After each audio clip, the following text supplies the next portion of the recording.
دیکھیے جب طالب علم عربی اول میں جاتا ہے اس وقت اس کے اندر ایک شوق ہوتا ہے، ایک جذبہ ہوتا ہے، ایک جو ہے اس کے اندر امنگ ہوتی ہے کہ میں اب عربی درجے میں پہنچ گیا ہوں، اب میں انشاءاللہ عربی پڑھوں گا، عربی سیکھوں گا، عربی بولوں گا، عربی لکھوں گا۔ جو اس مرحلے سے گزر چکے ہیں وہ اچھی طرح سے جانتے ہیں۔ اس مرحلے میں طالب علم کو صحیح رہنمائی کی ضرورت ہوتی ہے، اور عام طور پہ صحیح رہنمائی نہ ہونے کی وجہ سے اکثر طلباء یا تو عربی زبان و ادب سے دور چلے جاتے ہیں، یا پھر یہ کہ مکمل محنت کے باوجود بھی ان کو وہ چیز حاصل نہیں ہو پاتی جو ہونی چاہیے۔ اس میں ایک بڑی وجہ عام طور پر یہ بھی ہوتی ہے جس کا اساتذہ کو خیال رکھنا چاہیے۔ یہاں پر میں معلوم کرنا چاہوں گا کہ اس وقت کتنے اساتذہ ہیں جو عربی درجات میں پڑھاتے ہیں یا عربی زبان کی کتابیں پڑھاتے ہیں؟ تھوڑا سا اگر ہاتھ اٹھا لے تو مہربانی ہوگی۔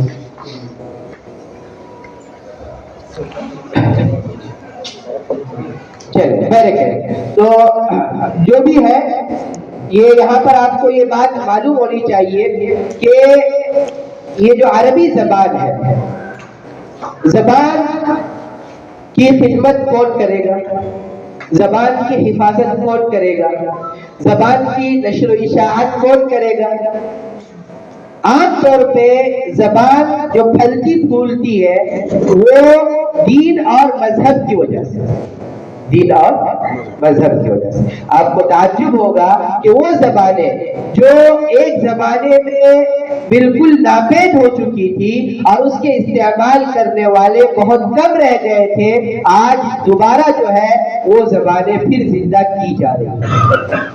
مثال کے طور پر آپ سنسکرت زبان کو لے لیجیے۔ کچھ سالوں پہلے تک یہ حال تھا کہ مشکل سے کچھ لوگ ملتے تھے، لیکن جب سے حالات بدلے ہیں اب یہ حال ہو گیا ہے کہ جگہ جگہ اس کے ادارے قائم ہو رہے ہیں، جگہ جگہ اس کے سیکھنے سکھانے کا نظام بنایا جا رہا ہے۔ اسی طرح آپ عبرانی زبان کو لے لیجیے جو یہودیوں کی دینی زبان ہے، کچھ سالوں پہلے اس کے استعمال کرنے والے بہت کم رہ گئے تھے، لیکن اب جو ہے پھر اس کو جو ہے اثر نو زندہ کیا جاتا ہے۔ تو میرے بتانے کا مقصد یہ ہے کہ عربی زبان کی حفاظت کی ذمہ داری اللہ تعالیٰ نے لی اور یہ قیامت تک انشاءاللہ باقی رہے گی، ترقی کرتی رہے گی۔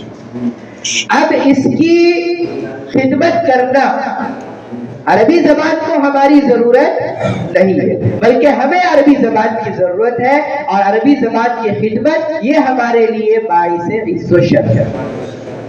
آپ دیکھیں بڑے تعجب کی بات یہ ہے کہ اس میں کوئی شک نہیں کہ ہندوستان میں عربی زبان کی مدارس نے اور دینی اداروں نے جتنی خدمت کی ہے کسی اور نے نہیں، بلکہ الحمدللہ میرا کئی علاقوں میں جانا ہوتا ہے، درسے ہمارے یہاں مدارس میں عربی زبان جتنے سالوں تک جتنی محنت سے پڑھائی جاتی ہے پوری دنیا میں اور کہیں صرف دینی زبان کی حیثیت سے نہیں پڑھائی جاتی۔ الگ الگ حیثیت سے پڑھائی جا سکتی ہے لیکن صرف دینی زبان کی حیثیت سے جتنا وقت ہم دیتے ہیں، جتنی محنت ہم کرتے ہیں، اور کہیں اس سے محنت نہیں کی جاتی۔ تو کیا ہی اچھا ہوتا کہ ان تمام محنتوں کے ساتھ ہمارے طلباء یا ہمارے جو فارغین ہیں ان کے اندر کم سے کم اتنی صلاحیت پیدا ہو جائے کہ کسی بھی موضوع پر وہ جو ہے چند منٹ گفتگو کر سکے اور کسی بھی موضوع پر کچھ وہ لکھ سکے۔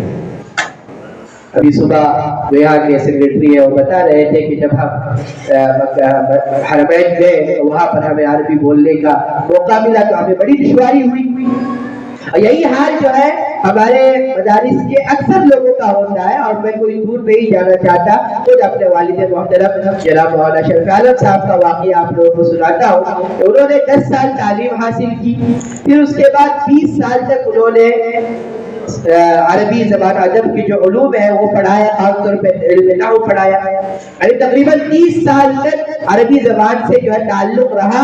اس کے باوجود 30 سال کے بعد جب ان کو حج پہ جانے کا موقع ملا اور وہاں جانے کے بعد انہوں نے وہاں کے لوگوں سے بات کرنی چاہی اور وہاں کے لوگوں سے گفتگو کرنا کا ارادہ کیا تو شروع میں بہت زیادہ دشواری کا سامنا کرنا. کیوں؟ اس لیے نہیں کہ علم نحو کے قواعد سے واقفیت نہیں ہے، یا اس لیے نہیں کہ الفاظ اور مفردات اور تعبیرات کا ذخیرہ نہیں ہے، بلکہ اس لیے کہ اس کی مشق نہیں ہے اور اس کی جو ہے پریکٹس. تو دیکھیے دو چیزیں ہوتی ہے، ایک تو ہوتی ہے تھیوری اور ایک ہوتی ہے پریکٹیکل. ایک ہوتا ہے پریکٹیکل، یعنی عام طور پہ جو مدارس میں ہوتا ہے کہ ہم علم نحو پڑھا دیتے ہیں، علم صرف پڑھا دیتے ہیں، الفاظ معنی یاد کرا دیتے ہیں، مفردات اور تعبیرات رٹا دیتے ہیں، لیکن اس کی عملی مشق نہیں ہوتا. نتیجہ یہ ہوتا ہے کہ طالب علم فارغ ہو جاتا ہے اور جب وہ عملی میدان میں جاتا ہے اس سے کہا جاتا ہے کہ آپ اپنا تعارف عربی میں پیش کریں یا کوئی درخواست عربی میں لکھ کر لائے تو وہ جو ہے نہیں کرتا. تو میں نے کہا مدارس میں عربی زبان کو زندہ کرنا یعنی عملی طور پر، اس میں کوئی شک نہیں ہے کہ پڑھانے کے اعتبار سے میں نے جیسا کہ ابھی بتایا، بلکہ آپ کو تعجب ہوگا کہ جو عرب یونیورسٹیاں ہیں اس میں جو مبتعد حضرات ہیں وہ اس بات کا اعتراف کرتے ہیں کہ جو طلبہ ہمارے یہاں ہندوستان سے آتے ہیں قواعد کے اعتبار سے وہ ہمارے یہاں کے طلبہ سے زیادہ مضبوط ہوتے ہیں. یہ ان کا اعتراف ہے. لیکن جب وہ بولنے کا مرحلہ آتا ہے، لکھنے کا مرحلہ آتا ہے تو وہ بات نہیں ہو پاتی. اور میں نے کہا اس وقت ضرورت اس بات کی ہے کہ ہم اپنے مدارس میں عربی زبان کو عملی طور پہ زندہ کرنے کی کوشش کریں.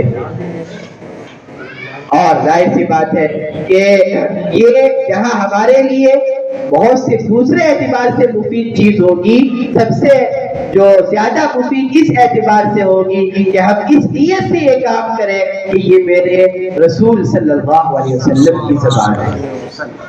ایک عالم نے بڑی عجیب بات فرمائی کہ جس طرح ہم عمامہ پہنتے ہیں اس نیت سے کہ یہ سنت ہے، جس طرح ہم مسواک کرتے ہیں اس نیت سے کہ یہ سنت ہے، اور جس طرح اور بھی بہت سی چیزیں ہم کرتے ہیں، اسی طرح اگر کوئی عربی زبان سیکھے گا اور اس کو بولے گا اس نیت سے کہ یہ میرے نبی کی زبان ہے، اللہ کی ذات سے امید ہے کہ اس کے ایک ایک لفظ پہ اس کو ثواب پائے. اور یہ بڑی عجیب بات ہے کہ ہم جیسا کہ میں نے شروع میں ہی بتایا، جیسے ہی میں نے عربی میں گفتگو کی مولانا کا اشارہ ہوا کہ گفتگو اردو میں ہو. کیوں؟ ہم اپنی عملی زندگی میں کوئی جملہ ایسا سننا نہیں چاہتے جو ہم نہ سمجھیں. بتائیے اگر ہمارے سامنے کوئی آدمی کوئی ایسا جملہ بولے جو ہم نہ سمجھے، جب تک ہم سمجھ نہیں لیں گے ہمیں چین نہیں آئے گا، ہماری نیند اڑ جائے گی. لیکن عجیب بات یہ ہے کہ ہم قرآن ہم کا مطلب ایک بڑی تعداد ایسی ہے جو قرآن پڑھتی ہے، روزانہ پڑھتی ہے. قرآن کو جو ہے ہم سنتے ہیں، روزانہ سنتے ہیں، لیکن سمجھتے نہیں ہیں. جبکہ نماز کے بارے میں یہ کہا گیا کہ جب بندہ نماز میں کھڑا ہوتا ہے تو وہ اللہ سے گفتگو کرتا ہے، وہ اللہ سے گفتگو کرتا ہے. اور یہ عجیب بات ہے کہ ہم اپنے رب سے گفتگو کر رہے ہیں لیکن ہمیں نہیں معلوم کہ ہم کیا گفتگو کر رہے ہیں. تو میں نے کہا کچھ اہم چیزیں ہیں جن کی طرف میں اشارہ کر کے اپنی بات ختم کروں گا. مناسب سمجھتا ہوں کہ آپ حضرات کے پاس اگر کاپی اور قلم ہو تو آپ اس کو نوٹ کر لیں. یہ آپ کے لیے بھی مفید ہوگی، آپ کے طلبہ کے لیے مفید ہوگی، آپ کے جو ہے مدرسے کے لیے چیز مفید ہوگی. دیکھیے کوئی بھی چیز اس وقت تک ہمارے اندر پیدا نہیں ہو سکتی جب تک کہ اس کو پیدا کرنے کے لیے ہمارے اندر جو جذبہ ہے وہ جنون کی حد تک نہ پہنچے. اگر ہمارے یہاں ہمیں اپنے ادارے میں عربی کے ماحول کو عام کرنا ہے تو اس کے لیے ہمیں مکمل ارادہ کرنا ہے. اور جب انسان ارادہ کرتا ہے تو پھر اللہ تعالیٰ اس کی مدد کرتا ہے. جس طرح انگریزی اسکولوں میں آپ لوگوں نے اگر دیکھا ہوگا وہاں پر پورا نظام، جب اس کا نام انگریزی اسکول ہے تو پھر پورا نظام اس کا انگریزی ہوتا ہے. وہاں پر غیر انگریزی زبان میں گفتگو ممنوع ہوتی ہے. وہاں پر کوئی بھی کام ہے وہ انگریزی میں ہوگا. تو ہم یہ کہنا چاہیں گے کہ کم سے کم ان مدارس میں عربی درجات ہیں، وہاں پر یہ کوشش ہونی چاہیے کہ عربی کا ماحول قائم کیا جائے. ظاہر سی بات ہے کہ ماحول، یہ خود عربی کا لفظ ہے، یعنی ماحول کا مطلب جو چیز ہمارے ارد گرد ہے وہ اس وقت تک جو ہے تبدیل نہیں ہو سکتی جب تک کہ ہم خود اس کو تبدیل نہ کریں. اس کے لیے انتظامیہ یعنی جو منتظمین ہیں ان کے ذمہ یہ کام ہے کہ مدارس میں جو بورڈ ہے، مدارس میں جو تختیاں ہوتی ہے، درجے کے نام ہے یا اور بھی جو چیزیں ہیں، کم سے کم عربی درجات میں ہم یہ کوشش کریں کہ وہ سب چیزیں عربی میں ہوں. اسی طرح جب عربی اول کے طلباء سے یہ کوشش کی جائے کہ ان کے لیے سب کا درخواست لکھنا ہو یا اس طرح امتحانات کے پرچے ہو، اس میں بھی کم سے کم شروع میں جو کتابیں عربی کی ہے اس میں یہ کوشش کی جائے کہ یہ سب کام عربی زبان. یہ تو ہو گیا انتظامی امور کے اعتبار سے.